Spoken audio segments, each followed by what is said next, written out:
Turn off your phones, please. We are live streaming. Okay, we're ready, Matt. Thank you. All right, you're welcome. All right, here we go. Have a great show. Thank you. Here we are.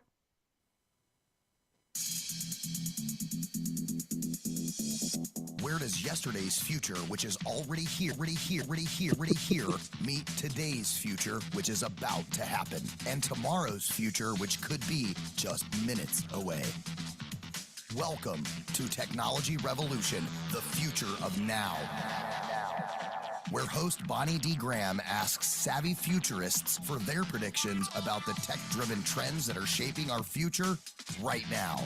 Here's your host, who will take us into the future of now, Bonnie D. Graham. Bonnie D in the house. Thank you to the wonderful voice who introduces me every time. I'm back here with a panel who was on a few weeks ago, so when we get to their bios, we'll just ask them for a quick update. How healthy is everybody today? I hope our listeners, our viewers, we're live streaming. Panelists, please wave hello. My futurists, my panelists, wave hello to LinkedIn, wave hello to Facebook twice. I have 2 channels. Wave hello to YouTube, and wave hello virtually to the Voice America Business Channel. I'm asking everybody how healthy you are because we are revisiting an important topic, the future of healthcare / life sciences and AI, artificial intelligence. And we're focusing more on the patient level innovations today. We did more of an industry approach a few weeks ago, and now we're looking at the consumer level. So let me open with my usual poem. I have a little bit of a ditty here for each of my guests. So when I say your name, just wave. So welcome to Technology Revolution, the future of now radio. Today, it's the future of healthcare and AI for patients that we want to know. See, radio and no rhyme. Opportunities appear vast with AI's embrace, making healthcare's future a boundless space, we hope. Personalized therapies for patient-tailored care and remote solutions are emerging everywhere. Predictive analytics with AI looking ahead, medical imaging and diagnostics helping the ill in bed. Operational streamlining gets an AI boost too, so doctors can do what they're best trained to do. At my Savvy Predictions Roundtable, me, Bonnie D, and my Scarlett mic by my side welcome life sciences experts, of them, for our futuristic ride. Here we go. Wave when I call your name. Oh, Sven likes us already. He's smiling. Joe Miles strides with vision keen, from athlete's grit to business scene. He leads with heart, a team all bright, guiding healthcare with AI's might. Did you like that, Joe? It was a little updated from last time. What'd you think? Yeah, it's good. It's good. Good. It's good stuff. I'm glad. I'll tell my co-writer you liked it. Sven Krause is here. He's tech prowess is strong as pharma and biotech sing his song. From SAP to Hillrom's grace, AI's potential is in Sven's embrace. Sven, show us embrace. We want to see that big hug there. There we go. Oh, that's beautiful. Sigurlin Atladottir. You've got to pronounce your last name for me, dear. I apologize. Go ahead, say it for me. Atladottir. You said it. Okay. Sigurlin's path is very clear. Building teams in the life sciences sphere. Automation's magic is in her hands, freeing minds across many, many lands. I hope you like that, and I apologize. Good. John Wilson is back, strategy sage, marketing healthcare in the digital age. From Google to now Elevance's quest, AI's promise John puts to the test. How was that, John? You like that? I got approval there. And Aparna Seksaria is with us, solving with flair. Pharma's puzzle, she is laying them bare. Driving clouds in AI's spark for agile chains and future's healthcare mark. Aparna, I hope you like that. Good. That's awesome. Awesome. I'll take it. In this realm where futures gleam, tech and health shape one bright dream. So stick around, listen and see as me, Bonnie D, explores AI's boundless sea. So what do we think? Pretty good? Pretty Always good? Okay, thank you. Full disclaimer, I have to be transparent here. I take all of your bios. That's about 300 words a piece. Times that's 1,500 words. I'm fast. I'm a multitasker, Joe, but I'm not that good. And I feed them all into ChatGPT with the opening that I write and the closing I write. And I say, please, would you come up with a summary and make the end of the lines rhyme? And it takes, you all, I'm not going to give you the quiz because you've all been on my show before. It takes now about 1.5 seconds before it comes back with the core of the poem. And then I spend hours and days, no, actually minutes, but a lot, making sure that it's true to your bio and that you are honored and you are esteemed on my show, just so you know. So let's go around the table. Quick update on your bio since you were here just a few weeks ago. Joe, and in the order in which and by the way, Aparna, I love everybody on the show, and somebody was first. I just mixed up the order a little bit from last time. So there you go. Say your name and give us a 2-minute update on what you've been up to as far as the future. Joe Miles, you're up first. Talk to us. Sure. So Joe Miles, I lead the life science industries for UiPath. Been around the industry a bit, having been with Google and SAP previously. I think the short bio update I would have is I ended up spending a couple weeks in Portugal with my wife, who we had a wonderful trip through Portugal, with the exception of my wife crashing on a bike trip that she was on, and she broke her thumb, unfortunately. So we've been dealing with a little bit of that from a personal perspective. So. Healthcare. Has AI had anything to do with the splinting or with the work on her getting her thumb better, Joe? Some of the MRI images probably have some AI elements being applied to them, but not directly. So. Okay, well, there we got that in there somewhere. Thank you very much. Let's go to Sven. Sven, talk to us.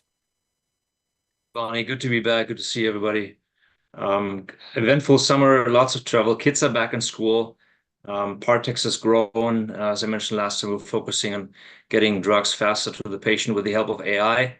And getting, equitable healthcare provided to patients across the world. So we've been very active both here in the US as well as internationally. So happy to share some of the, insights and thoughts in the next hour with you. Good to be back.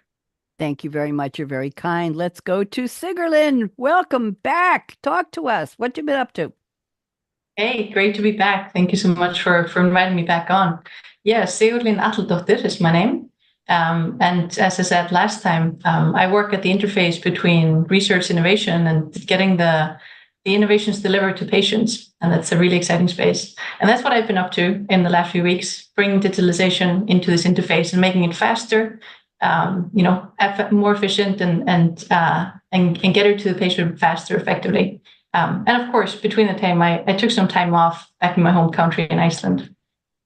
Oh, nice. What time of the year is it in terms of season right now, Sigurlin? Iceland, it's summer. It's high summer. Okay, so is it as hot as it is here in the U.S. as it's been the past couple months? Average temperature in Iceland in July is 11 degrees Celsius.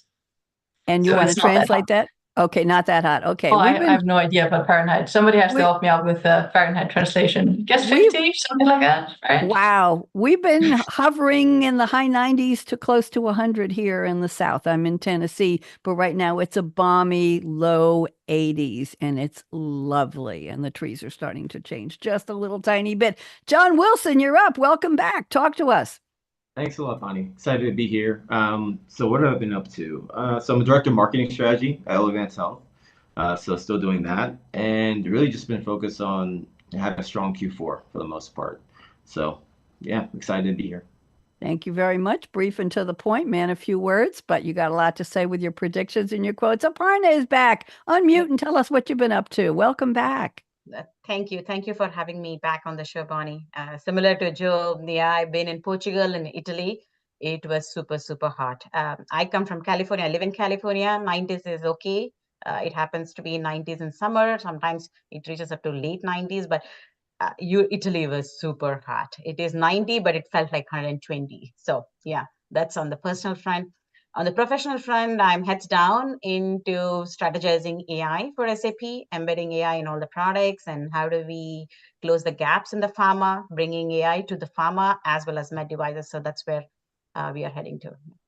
Thank you very much. I'm wondering when AI will come in some format to local small doctors' offices, because this is the second or third time I was told they wanted me to have certain tests I'm in a small offshoot, a residential area off of near Knoxville, near Farragut. And the hospitals are 9 miles away, or one of them across a bridge, across a dam, past 2 yacht clubs and 3 golf courses in a place called Lenore City. In French, it would be Lenoir, Lenore City. And the doctor's office has to arrange these tests. And this is the second or third time they've either told me, we're getting you a Holter monitor, I'm fine now, or we want you to have a bone density test. It's been 3 weeks since the visit, and the hospital never called to schedule it. That means the staff at the doctor's office did not make that call or send that email or put in that request. So we're still at a very human level. I'm not complaining. I didn't want to get the bone density test anyway. No problem. But the point is, I'm mentally calculating how long it takes. And the question is, am I going to call them and say, hey, I thought, or just leave it alone? And when I see the doctor for a recheck in 3 months, he'll say, we never got your results. And I'll say, you never scheduled the test. So interesting to me that it's still at a very human level. Still very, very human in the small practitioner offices. Okay, I'll leave that one alone. Let's go. Anybody have any comments about that? Are you seeing that, or anybody experiencing something similar like that? Patient level care, I have healthcare? a prediction lined up for me with respect to the same thing, VR, AR. Let's talk through that. Okay, we'll talk to that when we get to predictions. Thank you. Okay, Joe is thinking they're saying, what is she talking about? Joe, Joe, hi. Okay. Joe, I want to thank you again. Joe Miles is the one who put together this wonderful panel. And the reason I invited you all back is because I trusted Joe in the first place to bring me really smart, savvy people on this topic. So let's give Joe a round of applause again for instigating and engaging all of you. He was my deputy for the show. So now we're going to go to the opening quotes. We'll keep this brief because we want to get to predictions. I've asked you each again for a fictional quote from a movie or a TV character or a song lyric, and you are going to relate it to your our topic today. So Joe Miles has sent us a quote from Dr. Ian Malcolm, played, of course, by Jeff Goldblum, the movie, classic sci-fi action film, 1993, Jurassic Park. I know that's the Jaws theme. Okay, directed by Spielberg, I'll say no more. The quote is, yeah, but John, if the Pirates of the Caribbean breaks down, the pirates don't eat the tourists. That's kind of scary. Joe, what does this have to do with our topic? Go ahead. Well, I've always been a fan of that movie, and kind of building on the theme that we talked about in the previous session, where there's certainly a lot of interest and a lot of focus on use of AI really across the industry, and we see it from, someone who works with AI-enabled automation. We're seeing it from the perspective of just on the R&D side, where you're moving data to orchestrating data across the landscape, across various silos of data repositories, to doing things like helping them with regulatory form submissions and a lot of the drudgery that goes on. You've got that side of it, but at the same time, you have AI being applied in actual research and being used across the gamut of research. The movie Jurassic Park was done, I think you kind of brought it up, around 1993. So that was a good 10 years prior to the genome being mapped. And we think about, it's been 20 years since we have mapped the genome. We're just now understanding how little we really know about genomics and DNA more broadly. And, we think about the impact that has had on things like the COVID virus development and the timelines that came out of that. It's pretty remarkable.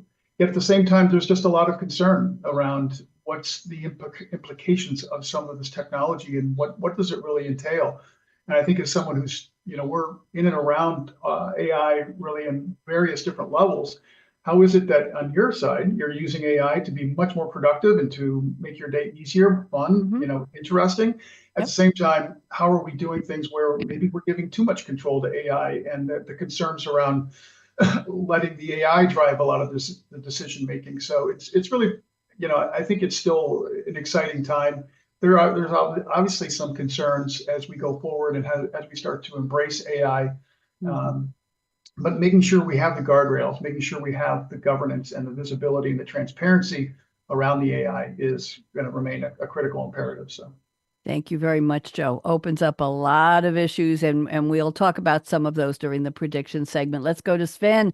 Sven Krause has quoted Tony Stark, played by Robert Downey Jr., another classic movie, Iron Man, 2008. It's an American superhero film based on the Marvel Comics character, produced by Marvel, distributed by Paramount. Star Robert Downey Jr. is Tony Stark, Iron Man, all kinds of interesting people. Following his escape from captivity by a terrorist group, world-famous industrialist and master engineer Stark builds a mechanized suit of armor, and becomes a superhero, Iron Man. I think I dated him once, Sven. Here's the quote. No, never mind. Here's the quote you picked. Sometimes you've got to run before you can walk. Oh, Sven, this is so interesting. Related to our topic, please. First of all, I totally can see you dating Tony Stark. Must have been a great time.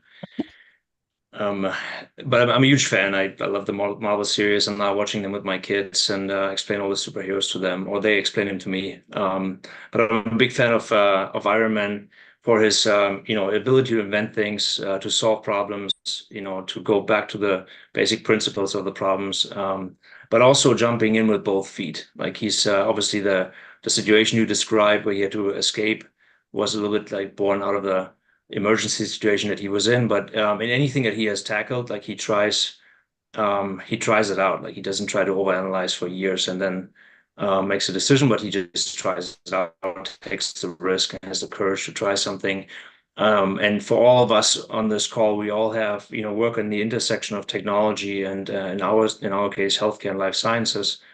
So we're in a very regulated and a very sensitive area. So we have to be careful not going too fast sometimes. We have to make sure that we consider all the risks. But there are other areas that we're working in where sometimes you just wish you could just take, a dive with both feet and just, have the courage to try it out and see what happens. I wish Tony Stark would spend more time in healthcare and maybe drive some of the innovation. So I'll take two examples. If you think about the space that we're in within drug discovery, it takes like 12 years for a drug to go to market. 95% of the drugs fail, typically within the clinic. If we could find out sooner that something will fail, it would really avoid a lot of money being sunk into something that is a failure. So take a risk earlier and try to figure out how to fail sooner and faster. I think that's a very valid one. And then for us, as the adoption of AI is on all of our minds, is really, have, to your point, have the courage to try something, to automate something. And Joel will smile about this, but, take the test with AI and see what it can do for you. Don't be afraid of being replaced. Just become a superhuman with AI. Thank you. Very interesting, very exciting and optimistic. I appreciate that, Sven. Thank you for the quote. Let's go to Sigurlin, and this is a quote from Barbie, played by Margot Robbie. The movie was just last year. Blockbuster movie. I don't know how it did in terms of ticket sales, but sure made an impact. Fantasy comedy film directed by the actress Greta Gerwig from a screenplay she co-wrote with Noah Baumbach. Just an interesting movie about the Barbie and Ken story and all kinds of singing and dancing and gorgeous colors. And here is the quote: "The real world isn't what I thought it was." Sigurlin, wow, talk to us. I mean, first of all, Barbie was an absolutely fabulous movie. I mean, anybody who saw it can attest to that. It was a fantastic movie. I think it was 1.5 billion sales or something like that, and the ticket sales. It did really, really well. The known competition between Barbie and Oppenheimer might be in some people's memory there. Yep. But aside from it being a really, really great movie, I really like this quote: "The real world isn't what I thought it was." Because, when we have new technology and kind of new possibilities, we have this white paper, right? And we have, here we have all of our futurists thinking about what could we paint on this white paper, right? We have all these dreams and hopes and ideas. And things inevitably become, not entirely exactly the way that we imagine them to become. Like if we think about back in the 60s, the predictions for what would be happening in 2020 was, vacations on the moons and flying cars. And maybe the technology isn't very far off, but maybe it isn't profitable, or maybe it isn't feasible, or maybe not the thing that we want to be focused on, right? And of course, so much of what's actually driven forward, so much of how technology actually drives forward is profit driven, right? So, that also very, very strongly molds how actually things turn out to be. And it's a good thing to keep in mind as we engage with this new technology. The opportunity is so huge, but it will probably turn out in a way that is somehow different from maybe what we hope or what we want. And because the real world isn't really what we thought it was sometimes. Thank you very much. And look at the example. I won't give any brand names, but how many drugs are being touted as helping with weight loss when that was not why they were prescribed or sold, and how popular, and you can't even get them easily anymore because they're being used for something that was not the intended marketable use. So there we go. The real world is not always what we expected or what we were told it would be. Thank you, Sigurlin. John Wilson. Wait, you want me to sing this song? You don't want me to sing, John. I'm just going to hum a little bit. Da da da da da da da da da dum. Three Little Birds, song by Bob Marley and the Wailers, the fourth track, side two of the 1977 album Exodus, released as a single in 1980. It peaked at number 17 in the UK. It's one of Marley's most popular songs, covered by many other artists, and it goes by other names. Don't worry about a thing. And here's the line it also goes by as a title: Every little thing is gonna be all right. Hope I didn't kill that, John. Doctor, go ahead, Johnny. You want to sing it or you got to take a chance with me? What does this have to do with our topic? John, go ahead. But this may be your first, reggae and AI reference, right? So, but I had to take it back to my roots. My parents were born and raised in Jamaica, and I think when you think about AI today, it's a lot. There's almost two camps. There's doomerism, and the world may fall apart and so forth. And then it's the Holy Grail, and nothing will touch it. And I think we'll land somewhere in the middle, right? I don't necessarily think this is going to be underworld. And I think there's a lot of low-hanging fruit, if you will, whether it's translation or whether it's, organization, summarization. There's all sorts of low-hanging fruit that we're getting into and we're already thriving off of. But then you think of some of the other things that just are the tip of the horizon of where we're going. I read an article in the New York Times about a gentleman who has ALS. And his brain is forming the words, but of course, due to lack of motor function, he's not able to actually get those words out. And so they now are using AI to be able to, they put probes in him, and they're able then to use AI to not just help him form the words, but actually vocalize them in his voice. So it sounds like him. And now he's able to tell his daughter he loves her, right? So I think that's where we're headed. And I think that we're not there yet. It's not commercialized yet. We're maybe 10 years from that actually getting out there in an affordable way. But the reality is, I think it just shows us where we're headed, and I'm excited about it. And I think that at the end of the day, everything is going to be all right. We just have to give it time. Thank you. I read the same article and I had the same reaction. The word that comes to mind is beautiful. That somebody who could no longer vocalize through his body was given some technology advancement opportunities. I hope I'm choosing each word very carefully here, to ameliorate or regenerate his options to express himself. And I read the story too, John, and I was very, very moved. So that's a great example. Thank you very much. I'm hoping everything will be all right. I think we have to look at the bright side, the positive side, the optimistic side. And just as a full disclaimer, on this show, we don't talk about the doom and gloom and we're all going to be replaced. And this is about the optimism. This is about the opportunities. You can go anywhere else and have people slam and all kinds of things about AI. But I want to talk about the opportunities that may help us do something different or better in our collective and individual futures. That's why we're here. So Aparna, let's go to your quote. This is an interesting one. I think you're the first person out of thousands of shows I've done who has quoted the TV series Blue Bloods, which, by the way, is heading into its final season coming up in November. I think it's 17th season, and Tom Selleck will have to find another way to speak through his mustache. I'm being a big fan, but I don't know how he does it. I really don't. I can hear breathing into that. I don't know where they put the microphone.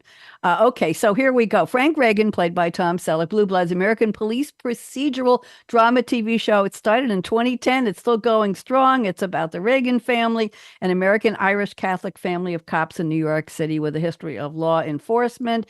And season 14 premiered February 16th this year, and it'll be the final season. It will debut on October 18th and end this December, and we're all going to cry a lot. Here's the line Aparna has selected.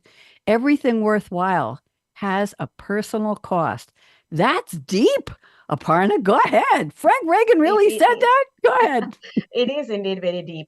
There are lots of Frank Reagan quotes. If you just Google it, you'll see a lot of quotes, which would make sense in every realm of what you're thinking, whether it's personal, professional life, and everything.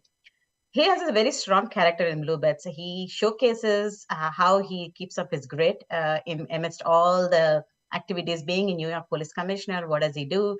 And many times, any professional issues actually fall back into his personal life as well, and how he navigates through them and takes his family. Entire family is actually cop family, so he takes to them. So it's marvelous how his character has showcased that. But this, in broader term, in economics, is called opportunity cost. What I'm calling as a personal cost is an opportunity cost when you put it in organization leadership perspective. And this is not something which has come up new. It has been always there when you're looking at strategic projects. Which project do you pick? Which project is going to get funded? Which is not going to get funded? And many a times, taking the organization through the challenges and the technological transformations involves a lot of personal cost. Great leaders, whether it's Elon Musk, Jeff Bezos, pretty much everybody's history. If you look at the history of those great CEOs, they have gone through, sacrificed a lot before they really brought these companies in the last 2 decades into a great position where we are seeing them right now. It requires time, work-life balance, mental health, emotional health, personal, sometimes personal reputation as well is at stake when you're trying to incorporate some of the new features, technological advancements into your company strategy. So everything worthwhile has a personal cost, is applicable to AI as well. When you are looking at AI, putting that into your organizational framework, or taking that AI strategy ahead and trying to cut down costs, cut down people, cut down roles, or many things, it has a personal cost. But how do you keep your personal cost at bay and look at the long-term future, long-term advancement, and where you are going to head? That North Star vision is going to take you to a great step. That's what this quote is related to AI. Thank you. And it's imperative. You cannot deviate from that. You have to take that personal cost as a hit and then see where you can land in the next decade.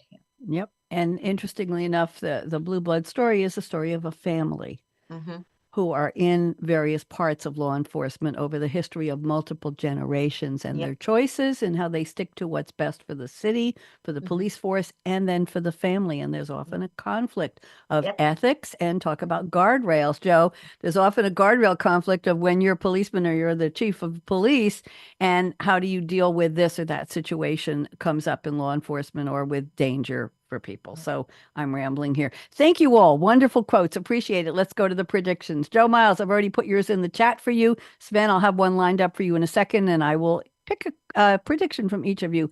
And if you want to comment on each other's predictions after, take 2 to 3 minutes to unpack it, as they say on the news. I think you all have 10 fingers, as many as you have. There's one in the middle that I don't respond to, but pick one of the polite fingers. John, you know what I'm talking about there. John's looking down his hand saying, which one's she talking about? I'm sorry, John. I had to pick on you.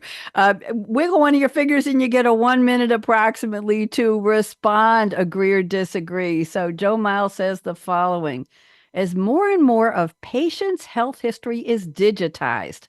Interesting point, Joe. AI will be able to scan health records and provide tremendous insights to patients and physicians about someone's health. Forms will not be necessary. Be still my heart. When AI can review medical history and complete a patient form based on medical history. If only. Joe, talk to us. Is this here? How long? How many years before this happens? Well, I'm thinking by 2030, something like this is going to be in play. But basically, this just goes back to something that John and Elevance are very passionate about, and just simplifying healthcare, right? And if we simplify the healthcare, we can simplify access, we can improve adherence, we can improve outcomes, we can improve participation. And basically, how do you use AI in a way that, on the one hand, is not really that revolutionary or not putting patients at risk or impacting product quality at some level? It's allowing us to use the technology to just have better understanding of our own health, for that matter. And so rather than go through the drudgery of generating more manual forms and filling out all this information that we always have to do every time we go to the doctor, for a doctor visit, how is it that we can allow the AI to go through and not only review our medical records, but actually be very predictive, and maybe even identifying conditions related to that, right? And so there's a lot of work now around Or is it just simply looking at things like donations, right? Blood donation, maybe bone marrow donations?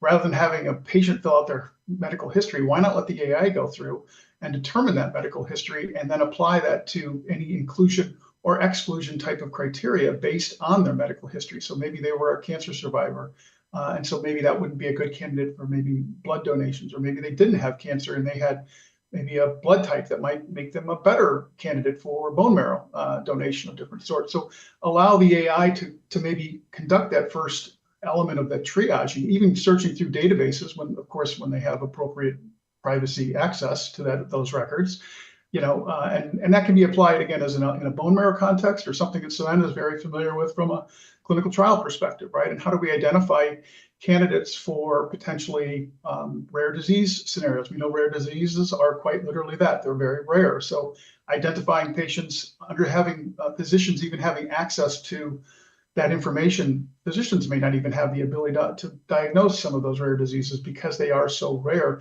Let the AI potentially go through some of those reviews and identify that. So I think there's a tremendous opportunity to not only improve, access to healthcare and the interaction and simplifying the experience and transforming that experience, at the same time also making it much more effective in terms of getting diagnostic applications very, very early on in the life cycle of a disease state. So, thank you, Joe. Anybody have any comments for Joe?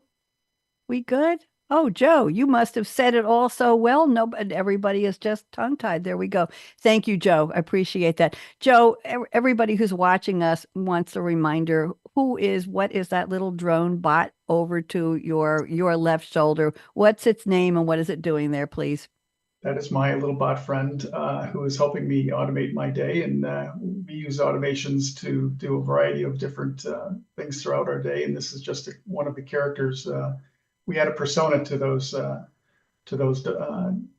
robots, and they help me be more productive in my day-to-day experience. Does one have a name? This one does not, actually. I have not named this one. So. Okay. All right. Thank you very much. By the way, ChatGPT to me is a female, but when somebody asked me how I could co-partner with it, I call it my Roger Red. My Monday night radio name is AKA Radio Red, so I named it AKA Roger Red. Never mind. Okay. No. Okay, let's go to Sven. Sven reminded me I loved one of his predictions from last time from part 1, and he's added some information to it. So here we go. He says digital biomarkers, which are data about somebody's body through wearable devices or molecular screening, molecules that indicate biological states, will be in the hands of patients and doctors and provide immediate awareness and insight interpreted by AI. I'm going to stop there and let you add more to this. Sven, go ahead. Thank you, Bonnie. I think it actually ties very well into what Joe was just describing about the digitization of health records and medical information about patients, which is more the historical side of it, right? So to Joe's point, you see your doctor and they have access to all the information that historically has been recorded in your interaction with your doctor or clinics. I think the biomarker side is extremely interesting, something that has been around for a long time. Think of biological markers that you can read from your blood samples, for example, or tissue samples. We work a lot in neurology and oncology. So somebody going for a cancer scan, for example, and you would find antigens for certain tumors or so in your blood. That's a typical biomarker identification. And then with that, obviously, a transit to treatment path. What has happened over the last few years, and I think what's going to be evolving even more, is the access to digital biomarkers. Think of like wearables, right? So your iWatch, for example. We have a mattress that actually measures your sleep. There are rings now that can measure, pulse and sleep patterns, etc. So all of those, technologically supported biomarkers or digital biomarkers provide additional information that we haven't had before and that your doctors don't have, certainly, about you. So now if you could combine your own history, to Joe's point, in a digital way to your doctor, and now the access to those digital biomarkers, you can actually move, very much into preventative care suddenly. Take we talked a bit about neurology diseases here, like Alzheimer's, Parkinson's. If I can, have information about a potential patient, about how much they're walking, how much they're sitting, how much they're moving, their speech patterns through natural language processing, for example, I might be able to identify certain signs of an onset of a disease much earlier than we do today. And with that, potentially go into a preventative mode, right? While we cannot fully prevent things like Alzheimer's nowadays, there are certain drugs there that can at least defer some of the onset or defer some of the gravity of the disease, through early identification. The same is true for oncology or cancer and many other diseases. So I think there's an immense power that comes with giving that information in the hands of the doctors, right, that you're interacting with, but also for yourself. So I'm a huge fan. I'm spending a lot of time researching within Partex as well around longevity, and how to identify the right biomarkers that actually help you potentially increase the quality and longevity of your life. So it's a topic that's very near and dear to my heart, very, very much something we're focusing on with Partex as well. And I think having that access to information for patients will really change the game and the information exchange between patients and their doctors. Thank you, Sven. Interesting. Any comments? I see any fingers go up. John, go ahead, John. Yeah, I think that's fascinating, Sven. And to your point, if you think about it, these biomarkers have always been there. Just didn't have an easy way to capture it, to share it, better understand it. Mm-hmm. And so now we have that technology and we're getting better at it. And then now we'll be able to see what the interactions are like as well, right? So the interoperability will be tremendous. And so it's just a fascinating area. And I think we're getting better. So that's great. On a personal note, thank you, Sven. Aparna, you go first. Then I have a comment. Please go. Yeah, I totally agree with the Sven's and John's predictions here. Pharmacovigilance, which is the IT side of what you're predicting, Sven, will take the center stage. That was one of my prediction as well, where capturing the data from all these healthcare devices and everything and feeding them back into clinical trials would really be a tremendous change that we'll be seeing in the next couple of years. Thank you. I wish someone had had the foresight or the insight to do biomarkers on my mom. She lived to 100 years, 1 month, and 15 days and lived on her own.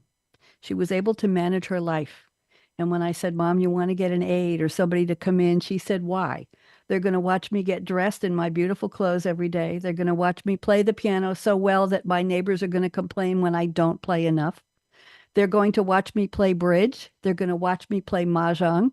They're going to watch me schedule my hair appointment once a week to have it washed and set, and my nails once a week. They're going to watch me have lunch with my friends. What exactly would you be paying for an aide when I'm able to put my Special K in the bowl and cut half a banana in with my 1% milk every morning and take care of my life?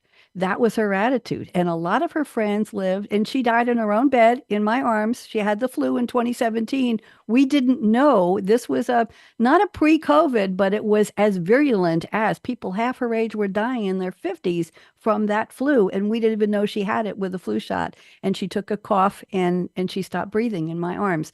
But what was interesting was that most of her friends lived into their early hundreds. And the world's oldest woman just died at 117, apparently, in the news. I think a lot of you saw that news item, and people are living. So the question is, why wasn't somebody doing biomarkers on my mom? Wouldn't we have loved to have known what it was that powered her to have her brain? She was listening to my radio shows online every week and calling me to give a review of That's my what it was. guests. It was your radio shows that kept her alive. It was It was your radio shows that kept my her radio. alive. Well, That's I'll tell there you, go. first we got her a Mac and she hated it, so we got her a PC and she hated it, so we could put her back on the Mac. And she had to bookmark things, and and in one of her groups, she was in a senior group. I forget the name of it, but she said, I need to do some news briefs of what's in the news, and I showed her how to do it. And she was doing her own research online in her 90s. It was quite amazing. So anyway, I just a note that it would have been nice that healthy people into their 90s and early hundreds had so much data, right, Sven, that we could benefit from, everyone. And nobody was looking. Nobody was paying attention. Right there under our noses, here they were, thriving. Interesting. Yes, part of it's first of all, it's great that she lived such a long and healthy life. That's fantastic to hear. There's actually a lot of study in those, what they call 100 plus, live a healthy lives. There's a lot of study going into this. But I think what you're addressing, the fundamental challenge in all of this, right? The technology gives you all the visibility. Let's say all the biomarkers give us all this data about where we stand, what our cholesterol is doing, our testosterone, all the, hormones and vitamin deficiencies that come up. But you still have to actually make a decision that you want to change something, right? Just by knowing it, it doesn't mean that you're actually going to be willing to take the medicine or change your behavior. So that'll be the more interesting part with or without AI. Go. Maybe there's a robot that tells you to do these things. We could name the robot Ruth. There you go. Okay. And all of her after my dad died, all of her boyfriends passed away before she did. They just couldn't outlive her. They were going in their 90s. It was quite a parade. Okay, let's go on. Too much here. Sigurlin, prediction number 1. This is interesting. Patients will gain power as chatting with personal AI assistants gives them direct access to and understanding of their health information, measurements, analytics, treatments with direct access to services ranging from preventive, we talked about that, lifestyle measures, to prescription drugs and intervention. Sigurlin, what assistants are they talking to, and how do we know which ones, and are we going to trust them? Talk to me. Yeah, it really builds on what Sven was talking about before. We have so much information with all of the biomarkers and the digital biomarkers now. And we're getting better and better at understanding what they're actually telling us, right?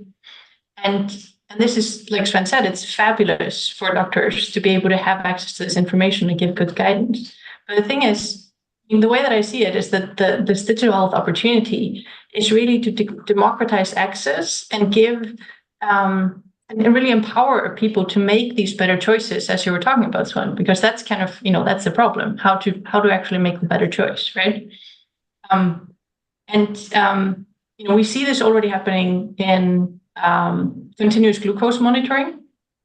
We have firms that are offering, the sensors, and they give, the signal to your phone, and then you can access the information. So you can see real time, hey, I eat a banana, and then this is what happens to my blood sugar. So you start seeing the consequence of your actions really immediately. Of course, this is a very, very short feedback loop.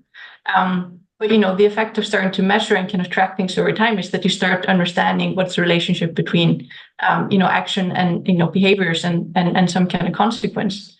And some of these continuous glucose monitoring offerings, they even have kind of coaching features in them, right? So they can kind of give you better recommendations on what would be probably a smart choice for you. So it really, suddenly as, a person, in this case, maybe with diabetes, or maybe even just a sports person, who wants to make better choices and, to maximize performance, you're able to both have access to this information. It is, presented to you in a way that is much more, that is understandable, right? And you have some kind of an AI agent behind it that is able to both, help you interpret it, maybe answer some questions about it that are kind of within the realm of the standard, so to speak, and also, of course, give you recommendations on what might be a smart choice for you. So suddenly you have not only information, but also the understanding of what to do, and you're getting this, feedback loop on how to do this better.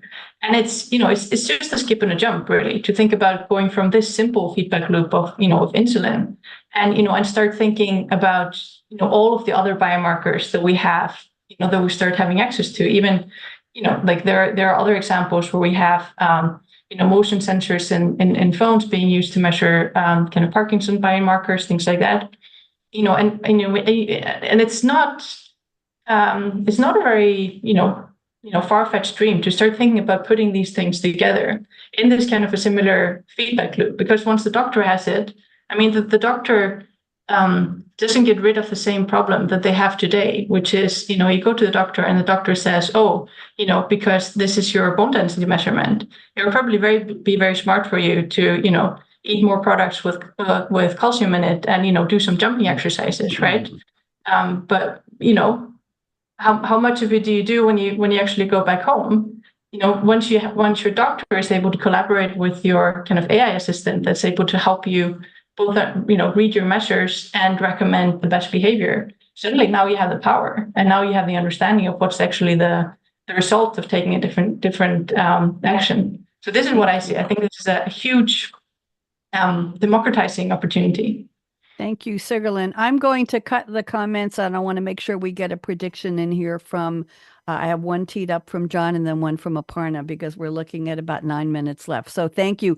Let's go around the table, and when we're done with the predictions, we'll have some time for comments. John Wilson, Prediction number 3. This one scared me, and I need you to clarify it. He says public health surveillance. Just let that sit in everybody's head for a second.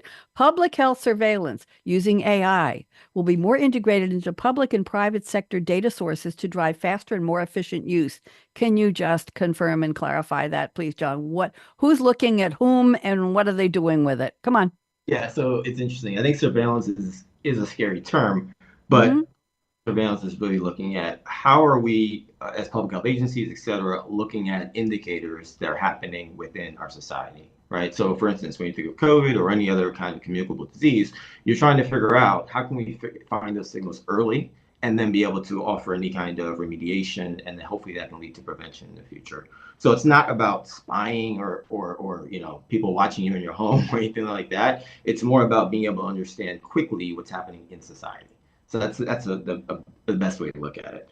I think there's a lot we can learn from public health. I'm actually going to be pursuing my MPH at Harvard this fall, in part because I believe there's a lot we can use from a public health lens and framework to blend into how we tackle this in the private sector.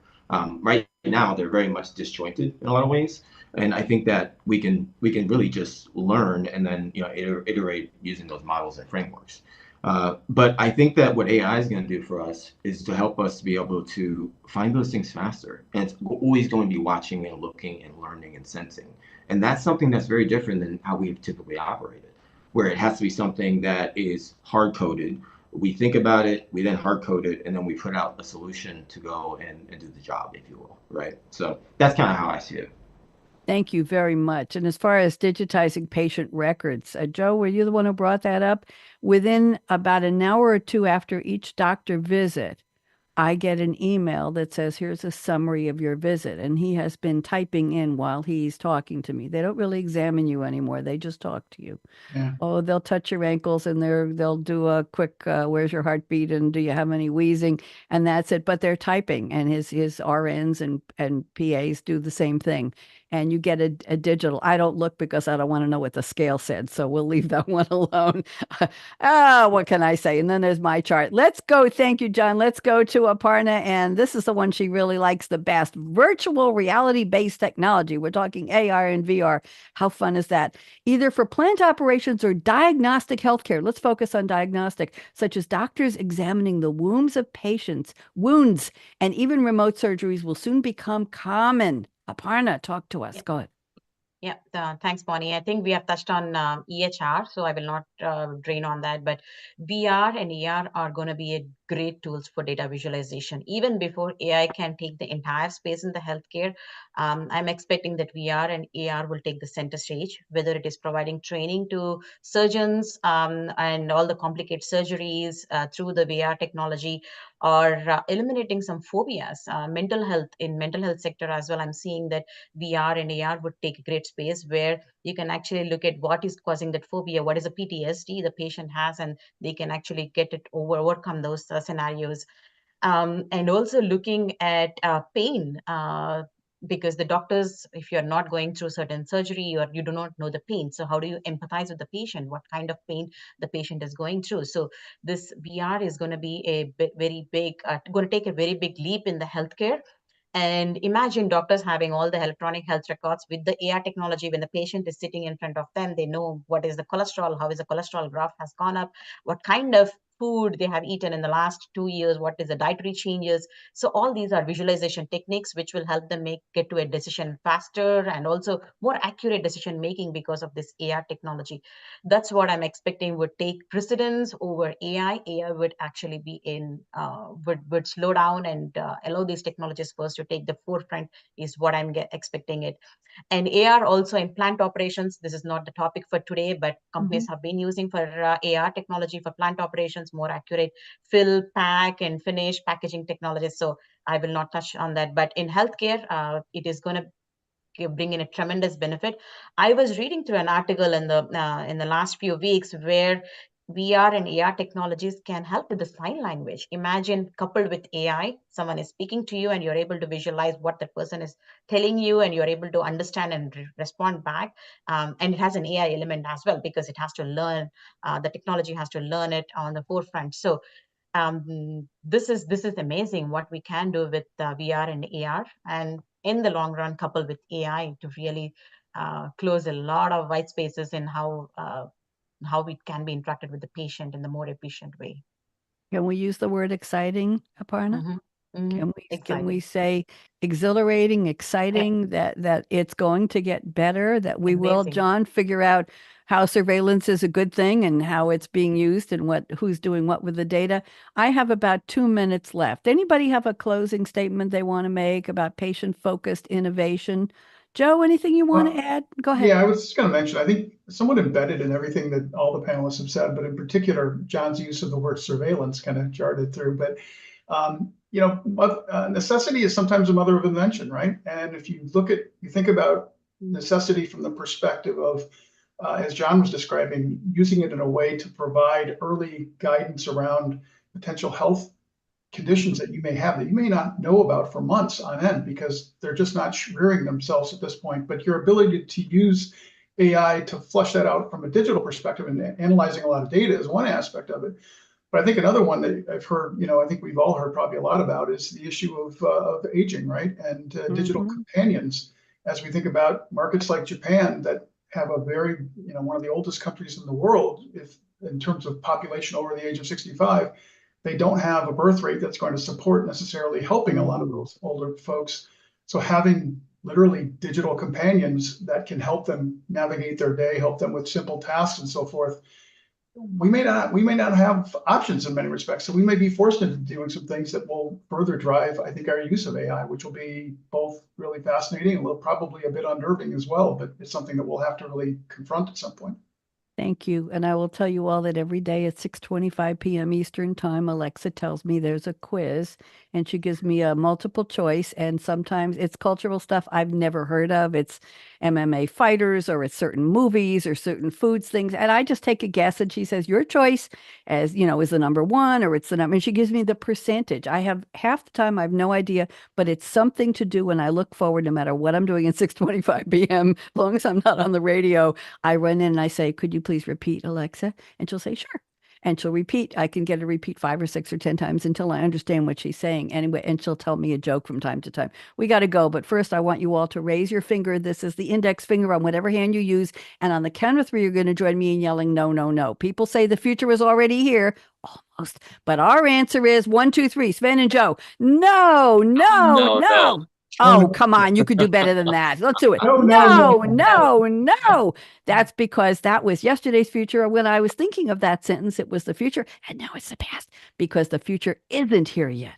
And we're going to do our best to make it a better one. Right, Aparna? Right, Joe? Right, Sigurlin? Right, Sven? And I'm Bonnie D. Don't go away, panelists. Wave goodbye. Thank you to our engineer. We started with Matt. I think we're finished with Jordan and virtually to Voice America Business. Are we out? Jordan, are you back? All clear. There we go. Hold on.